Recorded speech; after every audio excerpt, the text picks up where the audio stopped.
नमस्कार दोस्तों, मैं गौरव स्वागत करता हूं आप सबका आपके अपने परिवार स्वाध्याय श्री में। आशा करता हूं कि आपकी पढ़ाई बहुत अच्छी चल रही होगी और पढ़ाई पर ध्यान दीजिए, इससे ज़्यादा इम्पोर्टेंट कुछ भी नहीं है। अगर आप लोग चैनल पर नए हैं तो सब्सक्राइब करें और शेयर करें और ज़्यादा से ज़्यादा अपने दोस्तों तक पहुंचाइए।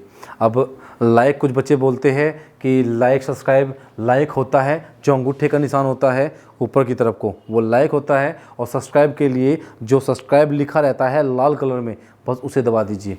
ठीक है, तो क्या होगा, सब्सक्राइब हो जाएगा और बेल आइकन को दबाना मत भूलिएगा। तो शुरू करते हैं हम उत्तर प्रदेश का जीके, यूपी जीके हम शुरू करते हैं। क्या? यूपी जीके, यूपी को हम शुरू करते हैं। अच्छे से हम इसकी पढ़ाई करते हैं। आई होप कि ये ऐसी जगह लिखा गया है जहाँ से आपको दिखाई नहीं देगा। चलो, उत्तर प्रदेश। आज का हमारा जो टॉपिक होगा वो होगा कृषि, क्योंकि हम मिट्टी को कंप्लीट कर चुके हैं। आज का हमारा टॉपिक क्या होगा? हमारा टॉपिक होगा कृषि। उत्तर प्रदेश में कैसी कृषि है? उत्तर प्रदेश कृषि, उत्तर प्रदेश पूरे भारत में कृषि में सर्वोत्तम स्थान रखता है। उत्तर प्रदेश पूरे भारत में कृषि में सर्वोत्तम स्थान रखता है। क्या रखता है? सर्वोत्तम स्थान रखता है। क्या, या हम कह सकते हैं सर्वोच्च स्थान रखता है। क्या रखता है? सर्वोच्च स्थान रखता है। उत्तर प्रदेश की जो जलवायु है, उत्तर प्रदेश का जो यहाँ की जो मिट्टी है, वो कृषि के लिए अत्यंत उपजाऊ है। जो मैं लिख रहा हूँ आप उसे साथ साथ नोट कर लीजिएगा। ठीक है, कृषि।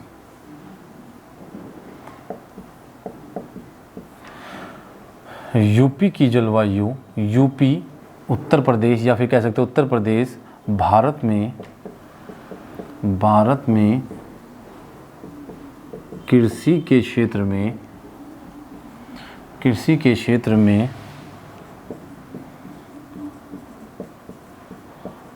सर्वोच्च स्थान रखता है।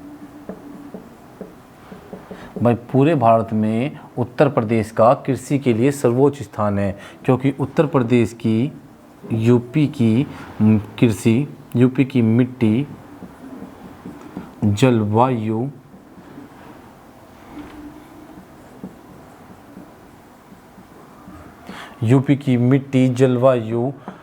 कृषि के लिए उपयुक्त है।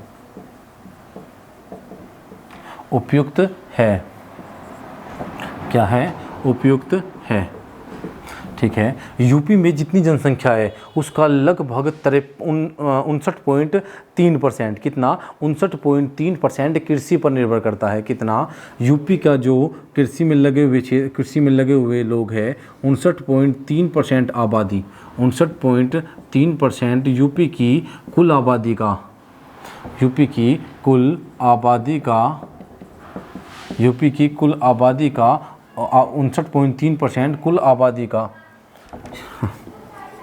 लिखना पड़ेगा, फिर आप बोलोगे यूपी की कुल आबादी का 59.3% कृषि क्षेत्र में लगा है। मतलब यूपी की जितनी भी जनसंख्या है उसका 59.3% कृषि से संबंधित है। किससे? कृषि से जुड़े हुए लोग निवास करते हैं। जिसमें से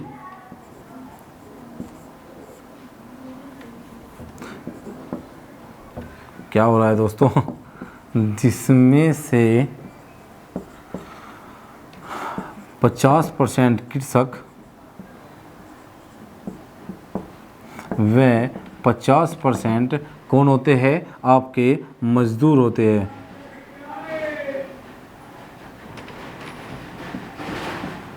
मजदूर कृषक होते हैं।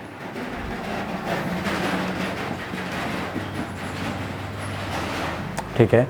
यूपी की आबादी का लगभग 59.3% जनसंख्या किस पर निर्भर करती है? कृषि पर निर्भर करती है। यूपी की जो जलवायु है, यूपी की जो मिट्टी है, यूपी का जो क्षेत्र है, यूपी हर तरीके से कृषि के लिए एक महत्वपूर्ण स्थान है। पूरे भारत में यूपी खाद्यान्न में नंबर 1 स्थान रखती है। पूरे भारत में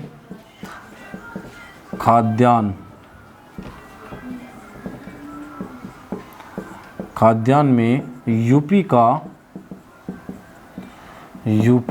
का प्रथम स्थान है।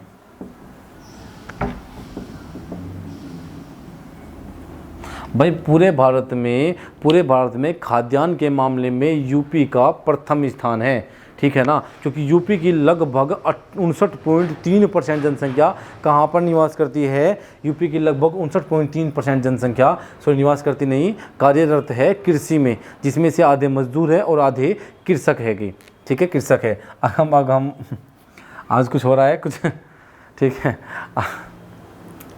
सॉरी 2011, अगर हम 2011 की जनगणना की बात करते हैं, 2011 की जनगणना के अनुसार हम देखते हैं कि यूपी में 2417 पॉइंट लगभग 57%, यूपी में लगभग 2417.57% कुल कृषि पर यूपी की 2011 की जो जनगणना हुई थी उसके अनुसार 2417.57% भूमि पर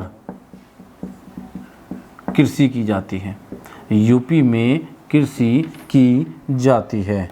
अब देखिए यूपी में जितनी भी भूमि है उसका 2417.57%, 2417 पॉइंट से 60% पूरा कर लीजिए, 2417 पॉइंट इसे 60% पूरा करिए, क्योंकि ऊपर नीचे होता है तो इसमें कुछ नहीं है।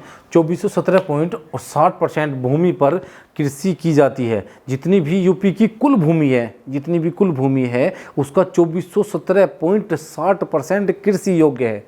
उसका 24, मतलब मान लो अगर 100% है, अगर 100% भूमि है, मान लो 100 एकड़ भूमि है तो उसका 17.60% क्या है, कृषि योग्य भूमि है, इस पे कृषि की जाती है। अगर हम बात करते हैं कि इसके 2417.60% क्षेत्र पर कृषि की जाती है, जिसमें से यूपी में कुल कृषि योग्य भूमि का, कुल कृषि योग्य भूमि का 80%, कुल कृषि योग्य भूमि का 80% सिंचित है। क्या है, यूपी में जितनी भी कृषि योग्य भूमि है उसका 80% भाग सिंचित है और 20% क्या है, 20% भाग किस पर निर्भर है, मानसून पर निर्भर करता है, मानसून पर निर्भर है। अब एक बात नोट करिए आप लोग, जिस क्षेत्र का 80% भाग, ये आपने नोट कर लिया होगा, मैं इसको रब कर रहा हूँ, जिस क्षेत्र का 80% भाग सिर्फ सिंचित है भाई, जितनी भी यूपी में कृषि योग्य भूमि है 2417.60% या 70% कृषि योग्य भूमि है जो इसमें कृषि की जाती है यूपी में। अब एक बात नोट करिए आप लोग, उसका भी 80% भाग, 100 में से अगर उसको 100% मान लिया जाए तो उसका 80% भाग कितना, उसका 80% भाग क्या है, सिंचित है, उसका 80% भाग क्या है, सिंचित है, और 20% भाग वर्षा पर निर्भर करता है, ठीक है। अब एक बात देख रहे हो आप भाई, 80% सिंचित हुआ और 20% जो कि वर्षा पर निर्भर करता है। अब इतना बड़ा क्षेत्र अगर होने के बाद भी यूपी का 80% या किसी भी क्षेत्र का 80% भाग अगर सिंचित होगा, वो ट्यूबवेल से हो, वो कुएं से हो, वो नहर से हो, वो तालाब से हो, कैसे भी हो, सिंचित है, उसे वर्षा पर निर्भर नहीं होना पड़ता, उसे मानसून पर निर्भर नहीं होना पड़ता, तो वो कृषि योग्य खुद ब खुद हो जाएगा। वहाँ पर अच्छी खासी कृषि की जा सकती है। ऊपर से जलवायु यूपी की ऐसी है कि वो कृषि योग्य है, और उससे भी अच्छा सोने पे सुहागा तब हो जाता है जब यूपी की मिट्टी भी उतना ही साथ देती है जितना यूपी का मौसम साथ देता है, जितना यूपी का मानसून साथ देता है, जलवायु साथ देती है, ठीक है ना। तो ये सब कुछ देखते हुए यूपी भारत का नंबर 1 ऐसा राज्य है जो कृषि योग्य सर्वोच्चम स्थान रखता है, बहुत ऊंचा अपना आप में अच्छा स्थान रखता है। लगभग हर प्रकार की कृषि यूपी में की जाती है। कहाँ पर, यूपी में की जाती है। अगर यूपी में बात करूँ तो यूपी में लगभग 71% लोग कहीं से नलकूप से सिंचाई करते हैं, नलकूप से 71% लोग नलकूप प्लस कुएं। भाई नलकूप प्लस कुएं एक ही हुए ना। भाई कुओं के अंदर तो नलकूप डाले जाते हैं ना। जो ट्यूबवेल होती है आपकी, पहले कुआं खोदा जाता है, उसके अंदर नाल छोड़ देती है। क्या बोलते हैं, देसी गांव में बोलते हैं, अपने गांव में बोला जाता है कि भाई नाल छोड़ दे और इसमें नलकूप डालेंगे, इसमें नलकूप डाल लेंगे, है ना। क्योंकि वहाँ पे हमें क्या करना, समरसेबल करना है भाई, खेत में पानी की कमी होने लग रही है। तो अगर यूपी का लगभग 71% लोग, 71% भाग जो नलकूप द्वारा सिंचाई की जाती है, 19% भाग यूपी का 19% भाग नहरों पर सिंचाई करता है, नहरों की सिंचाई पर निर्भर करता है, नहरों से सिंचाई की जाती है। और 10% भाग में 10% भाग तालाब के द्वारा, 10% की सिंचाई तालाब के द्वारा की जाती है। किसके द्वारा, तालाब के द्वारा की जाती है। देखा, यूपी में 71% लोग, और बचे हुए कितने भाई, जितने बचे आपके 9 और 1 10 और 7 और कितना हो गया, 9 और 1 10, 1 7 और 3 7 और 1 8 और 1 9 और 1 10 हो गया कितना, 100%। इसे लगभग 9% कर लीजिए, इसे लगभग 9% कर लीजिए। और 1% भूमि क्या हुई, 1% भूमि जो वर्षा पर निर्भर करती है, बस वो हुई, ठीक है ना। लेकिन ये आंकड़ा बताया गया है आपको, क्या ये आंकड़ा बताता है कि यूपी में इतने % जनसंख्या, इतने % भूमि, 71% भाग जो पानी जो हम सिंचित करते हैं, जितनी 2417.70% भूमि पर हम कृषि करते हैं, उसमें हम सिंचित करने वाली भूमि को जो हम पानी डालते हैं, उसमें भी नलकूप से 71% योगदान है नलकूप का। ये इसलिए बताया गया है, ठीक है। तो अब क्या हुआ आपका, ये देखा आपने कि यूपी में नलकूप का विशेष योगदान है। यूपी में नलकूप के द्वारा पहला नलकूप यूपी का पहला नलकूप, याद रखना, यूपी का भाई, यूपी का पहला नलकूप 1930 में लगा दिया गया था। कहाँ पर, मेरठ में। कहाँ पर लगा था, मेरठ में। यूपी का पहला नलकूप 1930 में लगा दिया गया था, अर्थात अंग्रेजों के शासनकाल में ही लग गया था। कब, 1930 में, वो भी कहाँ पर, मेरठ में। कहाँ पर लगा था, मेरठ में लगा था। अब हम देखते हैं, एक बात नोट करिए, यूपी में प्रति हेक्टेयर, यूपी में जोत का आकार किसानों का कितना है, मतलब जोत का आकार। उत्तर प्रदेश में प्रति हेक्टेयर, यूपी में औसतन कृषि जोत कितनी है, यूपी में औसत कृषि जोत 0.7 हेक्टेयर है। हेक्टेयर कितनी, 0.7 हेक्टेयर है। कितनी, 0.7 हेक्टेयर। यूपी में जो औसतन कृषि जोत है, मतलब औसत का मतलब ये होता है कि अगर सारी सबे एक जगह, मतलब जितनी भी भूमि है उसको, मान लो 10 लोगों के पास है 1 बीघे, 1 2 3 4 7, 1 2 3 4 5 6 7 8 9 और 10, कितनी हो गई, 10। 1 2 3 4 5 6 7 8 9 10, इसे दो बीघे कर दीजिए, 2 2 2 2 2 2 2 और 2, कितनी हुई, कुल 10 हुई। और भाग दे दीजिए किससे, कुल संख्या से, किससे, 10 से भाग दे दीजिए। 2 4 6 8 10, कितना हो गया, 20 हो जाएगा ऊपर, और नीचे कितना, 10। तो कितना हो गया, ये हो गया 2%। कितना आपका लगभग, औसत कितना आ गया, 100% बता रहा हूँ मैं, 2। कितना औसत, कितना आ गया, औसत आ गया आपका 2।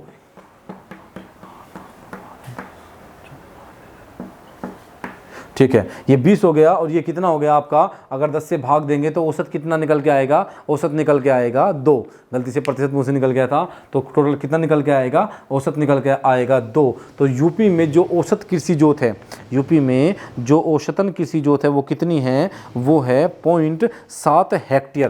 कितनी, 0.7 हेक्टेयर। आपसे एग्जाम में ये सब कुछ पूछा जाता है कि यूपी की जो औसतन कृषि जोत है वो कितनी है, यूपी की जो औसत कृषि जोत है वो कितनी है, तो आपको बतानी है 0.7 हेक्टेयर। अगर हम बात करते हैं यूपी में किसान जोत के आधार पर,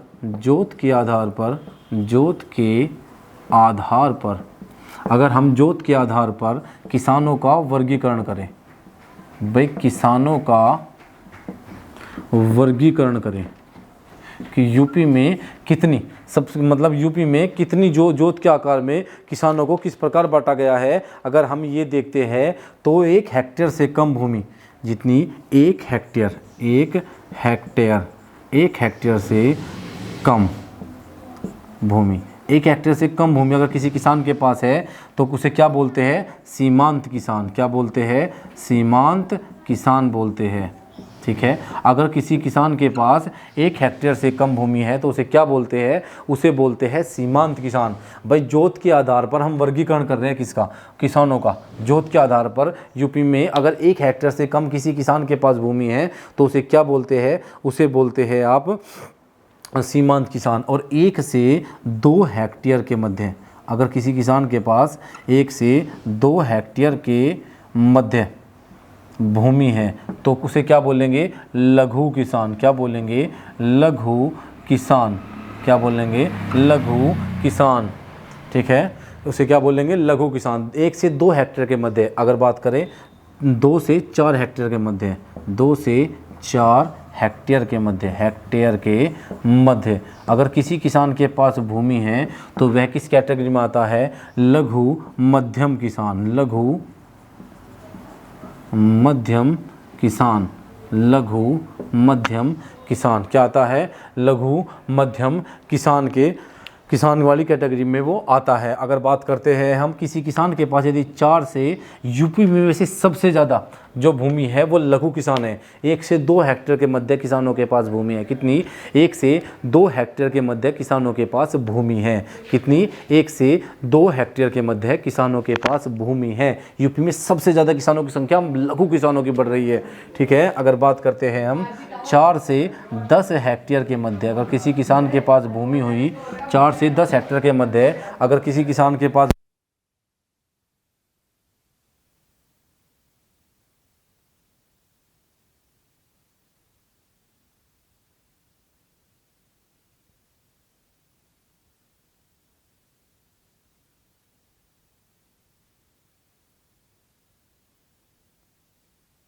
यदि किसी किसान के पास 4 से 10 हेक्टेयर के मध्य भूमि है तो उसे बोलेंगे मध्यम किसान। और यदि किसी किसान के पास 10 हेक्टेयर से प्लस भूमि है, 10 हेक्टेयर से प्लस भूमि है तो उसे बोलते हैं वृद्ध किसान। क्या बोलते हैं? उसे वृद्ध किसान बोलते हैं। क्या बोलते हैं? उसे वृद्ध किसान बोलते हैं। 1 से कम हेक्टेयर की अगर भूमि है तो लघु किसान।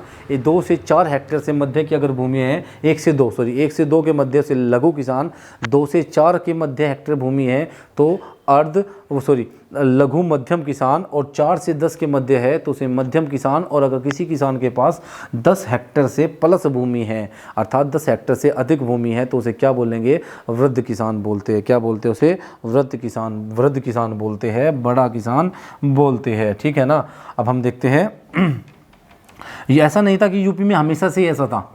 यूपी में जब यूपी में 1950 से पहले यूपी में ऐसा नहीं हुआ करता, क्योंकि अंग्रेज़ों के शासनकाल में यूपी में क्या था? यूपी में जमींदारी प्रथा हुआ करती थी। कितनी? जमींदारी प्रथा हुआ करती थी यूपी में, जिसके अनुसार जमींदारों के पास जो आपके अंग्रेज हुआ करते थे वो जमींदारों को इतनी ज़मीन दे देते थे, और लगान भी उनसे ही वसूलते थे। वो लगान उनसे ही तो लेते थे। भाई जमींदार के पास 1000 बीघे भूमि है, 2000, 5000 आम सी बात होती थी। उसमें क्या होता था कि वो कृषकों से काम कराते थे और लगान वसूलते थे। अंग्रेज़ों के समय पे 10 ऐसा था कुछ कि 10/11 भाग अंग्रेज़ों के पास जाता था, और 1/10 किसके पास रह जाता था? 1/11 किसके पास रहता था? जमींदार के पास। उसमें किसान बहुत पिस रहा था। तो यूपी में 1950 में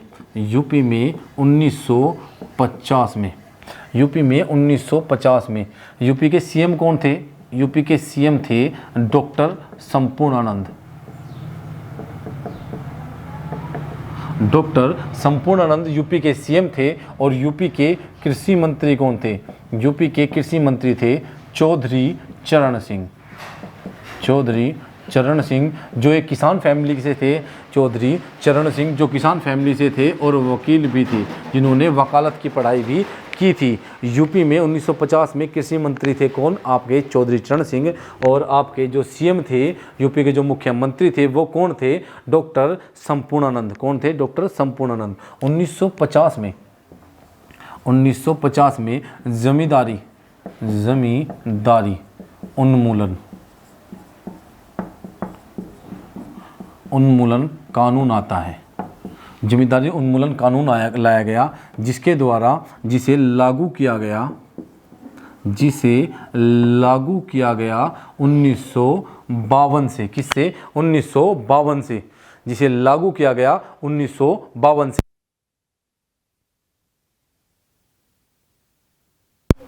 जिससे लागू किया गया 1952 में। किसमें? 1952 में से लागू कर दिया गया जमींदारी उन्मूलन कानून को, ठीक है ना।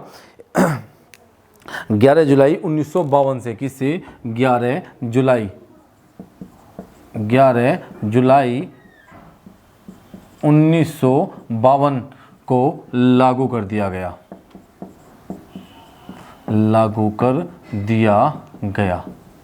ठीक है। अब किसी भी किसान, ठीक है, ये क्या हो गया? 11 जुलाई 1952 से इसे लागू कर दिया गया, ठीक है। इसके बाद बहुत सारा इसका विरोध भी हुआ, ऐसा नहीं है, यूपी में इसका विरोध किया गया, पटवारियों ने इसका विरोध किया। उसके बाद आपका पटवारी ने इसका विरोध किया, चौधरी चरण सिंह ने उन सभी पटवारी को बर्खास्त किया और पटवारी का पद से नाम बदलकर लेखपाल कर दिया गया। ये सब कुछ आपका ग्रामीण परिवेश में है, यूपी जीके में इसका कोई वो नहीं होता, लेकिन फिर भी मैं आपको बता देता हूँ कि चौधरी चरण सिंह ने 27,000 पटवारियों को बर्खास्त कर दिया, क्योंकि वो इसका विरोध कर रहे थे। उसी विरोध के कारण वो नहीं मान रहे थे, वो जमींदारों का पक्ष ले रहे थे। इसी कारण चौधरी चरण सिंह ने लगभग 27,000 पटवारियों को उनके पद से बर्खास्त कर दिया। क्या? बर्खास्त कर दिया। और क्या हुआ? और यूपी में जो आपका पटवारी का पद था वो ख़त्म कर उसका नाम क्या रख कर दिया गया? उसका नाम कर दिया गया क्या? उसका नाम किया गया लेखपाल। उसके बाद यूपी में लगभग 1953 में यूपी में चकबंदी आई। 1953 में यूपी में चकबंदी अधिनियम आया।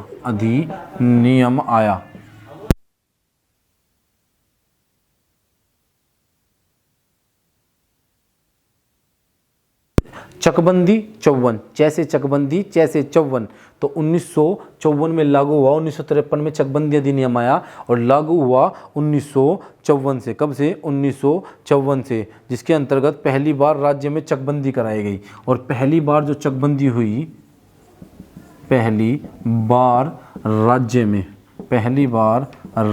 में चकबंदी कराई गई। कहाँ कराई गई? पहली बार राज्य में चकबंदी कराई गई। क्या कराई गई? पहली बार राज्य में चकबंदी कराई गई, ठीक है। कैराना तहसील में। कहाँ पर? कैराना तहसील में। उस समय मुजफ्फरनगर, ठीक है। उस समय एक बात मैं बताने भूल गया कि जो 1952 में लागू हुई थी आपकी, क्या 1952 में लागू हुई थी, क्या जो 1952 में लागू हुआ था, जमींदारी उन्मूलन, वो सॉरी ये होगा ये, ठीक है। कैराना तहसील मुजफ्फरनगर से शुरू की गई और वर्तमान में कहाँ है ये? वर्तमान में है आपका शामली में। वर्तमान में कैराना तहसील कहाँ है? शामली में। कहाँ पर? शामली। आई होप कि आपको नहीं दिख रहा होगा ना। वर्तमान में कहाँ पर है ये? शामली में। मैंने बोल दिया है तो आप लोग नोट कर सकते हो। कैराना तहसील वर्तमान में कहाँ है? शामली में। कहाँ पे है? पहले मुजफ्फरनगर में और अब शामली में। मुसाफिर खाना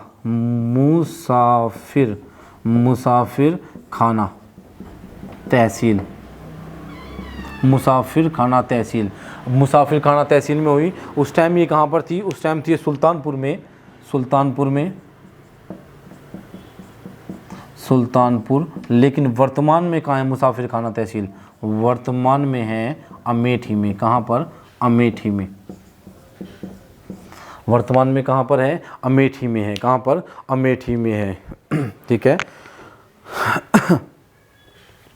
हो गए भाई। 11 जुलाई 1952 को जमींदारी उन्मूलन अधिनियम लाया गया। कहाँ पर? जमींदारी उन्मूलन अधिनियम लाया गया, जिसे लागू कर दिया गया 1952 में और लाया गया था 1950 में। उसके बाद चकबंदी अधिनियम 1953 में आया, जिसे लागू किया गया 1954 में।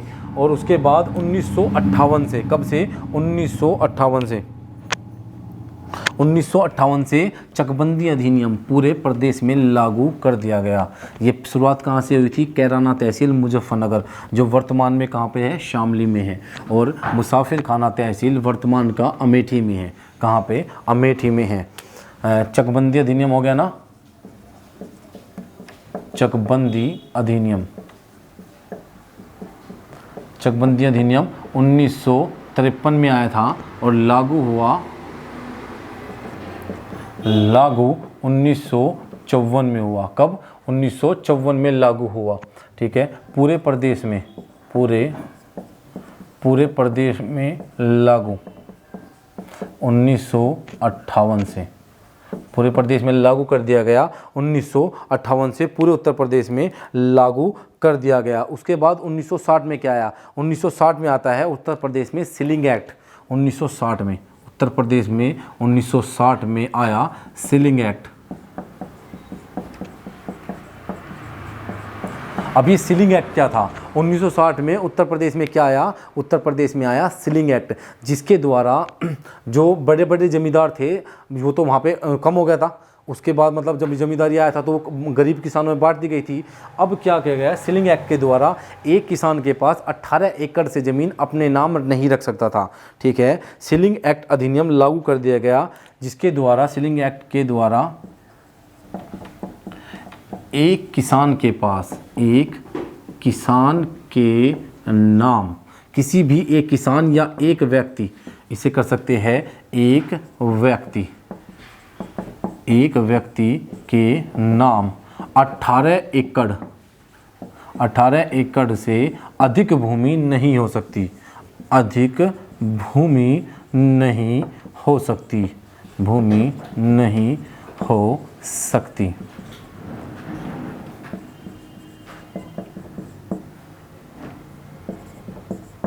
भाई 1960 में एक सीलिंग एक्ट लाया गया, जिसके द्वारा किसी भी एक व्यक्ति के नाम 18 एकड़ से अधिक भूमि नहीं हो सकती। क्या नहीं हो सकती? कि 18 एकड़ से अधिक भूमि किसी भी किसान के पास आज वर्तमान में उत्तर प्रदेश में किसी भी एक किसान के नाम नहीं हो सकती। वो अगर किसी के पास 18 एकड़ से अधिक भूमि है तो उसमें क्या होता है? उसमें होता है कि उसके कुछ बच्चों के नाम होती है, कुछ वाइफ के नाम होती है, कुछ घर का जो मतलब किसान होगा वो औरत हो या आदमी हो, उसमें कोई फ़र्क नहीं होता। उसमें अलग अलग इंसान, कुछ पिता के नाम हो जाती है, ऐसे होती है। ठीक है ना? तो क्या हुआ? 1960 में क्या है? Ceiling act. और 1992 में क्या आया? 1992 में आया किसान बही योजना।